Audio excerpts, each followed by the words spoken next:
Here's the bottom half, all panned off.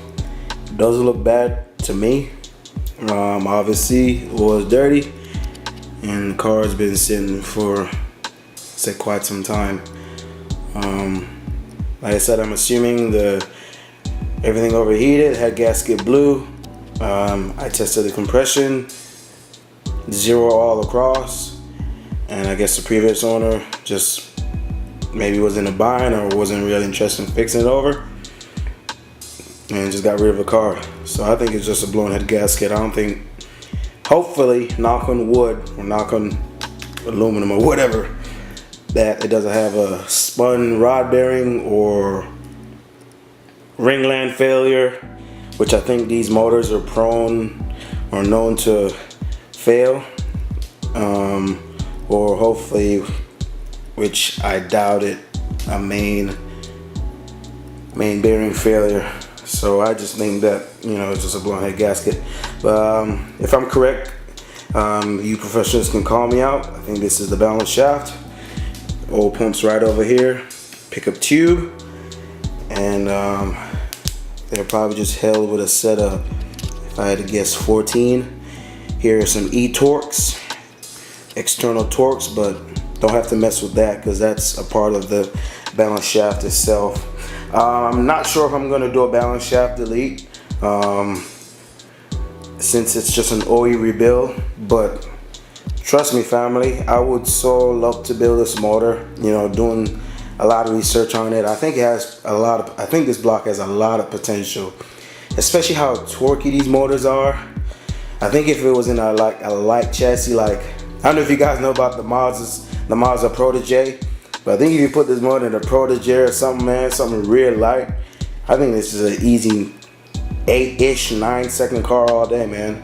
These motors make a lot of torque. You know, obviously from the stroke ratio, they make a lot of torque, and it's the 2.3, but they make a lot of torque. I would so love to build it, man, if the budget was there. And like I said, man, if I had to give this car away and I built it, I think this would be a nice 700 to 900 horsepower car all day. Forged internals, ARP main studs, or main bolts and all that. Yeah, I think this motor has a lot of potential.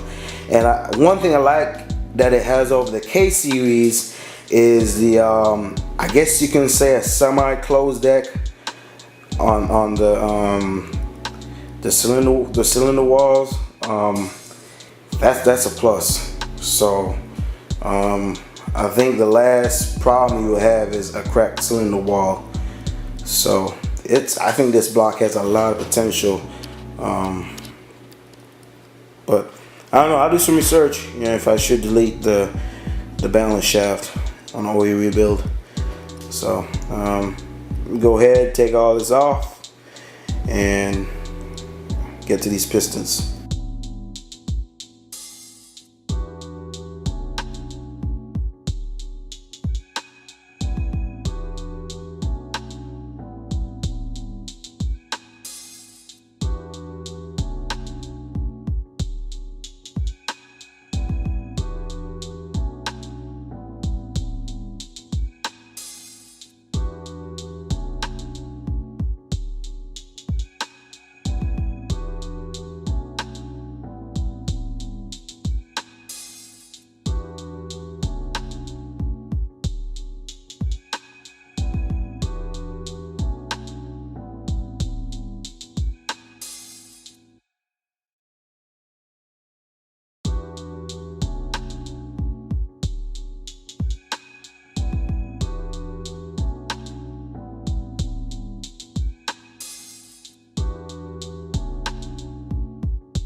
Guys, I guess knock on wood really doesn't work. So found some pretty interesting parts on this block, and I won't say I'm deterred on continuing building it, but it's gonna be one hell of a journey, and hopefully it turns out to be successful. So some of the pistons, I actually had to beat them out of the bore. Like, I ain't kidding you, man. I had to try somehow to get the hammer down in there and actually beat them out. But I'll get to that and how they look. But as far as the crankshaft, it doesn't look bad to me. Let me grab a flashlight real quick. Show you guys. I don't see any, scoring or anything. They look real good.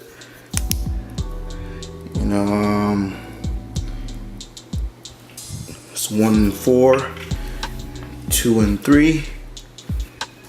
It's just dirty, but they look good to me. As far as the main, I'm pretty much confident they're okay. So I think the crankshaft is okay. Now let me turn this over and show you the cylinder walls. So I don't know if you guys can see that, but this is pretty much the reason why I had to beat these pistons out. It is scored. Now it doesn't, if you guys can hear that, it doesn't feel deep to me. I'm not sure if a simple hone would get this out, but my plan was to just get a dingleberry and do it at the house, but no. If all it needs in the measurement is still within spec, I'm just gonna sacrifice the money. I want this done right, man, and just have the machine shop just like I did with my Honda Civic Si. The same thing I did with my K20 Z3. I knew I could have just gotten a simple dingleberry and done it at the house, but I take it to my machine shop and have it done professional. I think I'll just do the same with this. My plan was to just leave it at the house and just hone it here with a drill, but how bad this look, and you guys don't want to see the rod, but like I said, we'll get to that. These are not, it doesn't look good at all. I want to say this probably, like I said, overheated, which, by the way, how you tell this look. And I think this engine had detonation. The knock sensor goes right here. I think it was knocking. Yeah, it had some detonation going on. So let me show you guys how the pistons look. I'm gonna grab them and lay them across. Show you guys how they look. Alright guys, so I'm sure you can pick the elephant out of the room. So the camera isn't doing justice in my opinion. As you guys can tell, and this one here is number 1. Son of a bitch is bent. It is bent. And I've never seen nothing like this before. This is crazy. And I think this one is either 2 or 3. You can see a little bit of a angle to it compared to the other 2. So definitely I'm not reusing none of these pistons and rods. Fuck no. I was like, man, this just completely just threw the whole budget out of the equation, man. I was like, god damn, here we go now. I can never catch a damn break. So none of these parts are going back in. Also, check this shit out. The compression ring is fused, basically welded to the goddamn piston. So I guess ringland failure. And what I was reading online, the OEM ring gap is pretty tight. Don't know why on a boosted motor. But hey, I guess Mazda knew what they were doing. Ford knew what they were doing. But This car, so the only mod that I can see, it had an AEM intake. I don't know if the previous owner had an access port. I'm not sure if the car had a tune, but driving, conditions as well. I don't know how the previous owner drove this car, but on these L3 K9s, and something I read along with Subarus as well, or I guess just any boosted engine, you know what I'm saying? Something, a motor that is exposed to a lot of heat, you probably want to do a lot of oil changes and make sure your tune's in check, run proper gas, all that shit. I ain't trying to sound smart to you guys, man, but don't know how this motor was treated, this car in general, but yeah, I think it just had some detonation issues going on, and it had oil. That's the thing, it had oil. So I don't know if they just tried to pour a bunch of oil, and the dipstick, the oil level was way past full. So I don't know if this person was just trying to save this motor as much as it could to hurt a little bit of knocking, I guess, and it just dumped a bunch of oil in it. But yeah, I can't reuse none of these. Now, going back to the bore, I think the stock bore is 86 and change, 86 and a half stock. If it's savable, take the machine shop, have it honed, or they have to bore it out, and I think the highest I can go is 89, 88, 89, and at that point you're talking about going forge.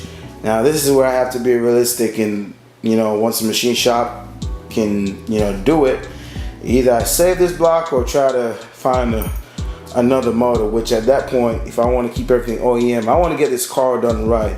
Whoever I'm selling it to, I doubt I'll ever be able to give this car away, because it's nothing. It's a special car to me, because you don't see MAZDASPEED3s on the streets that often, to be honest with you. You more see a Civic Si than a MAZDASPEED3.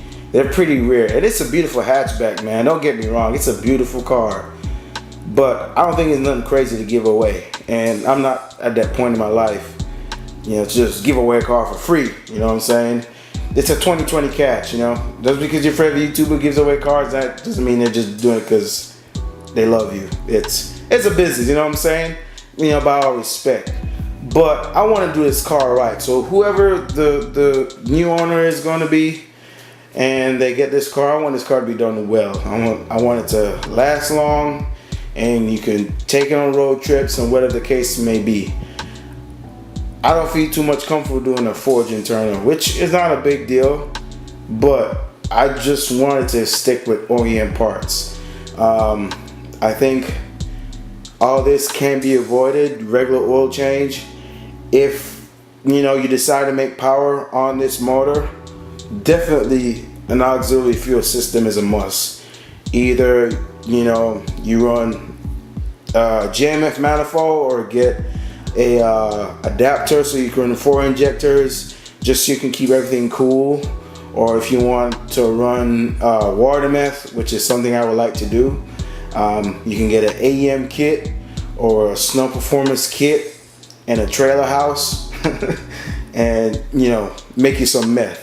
So the key thing I realized about boosted cars, and I learned that on my Civic Si, because on my Honda app, the knock count is crazy, especially in just cruising drive mode. The knock counts are crazy high. So stock parts, man, you just gotta watch yourself. So I don't know what I'm gonna do right now. I'm still gonna tear it apart and take it to the machine shop. Hopefully I can save it, but at this point, I ain't gonna lie to you, it's getting expensive. I'm gonna be real with y'all. It's getting above budget, but I'm already in it, and I'm trying to hit these hours out, and we gonna get it done, man. Hopefully, some here is motivating y'all guys, man, and hopefully a little eye opener too. Building cars ain't cheap. If this was my only car, I keep saying it, I wouldn't go this far. I would just get me a replacement block, because at this point, it is not worth it. I've never seen no like this in my life. It's crazy. It's crazy. So I just want to end this video out, get this video out to y'all.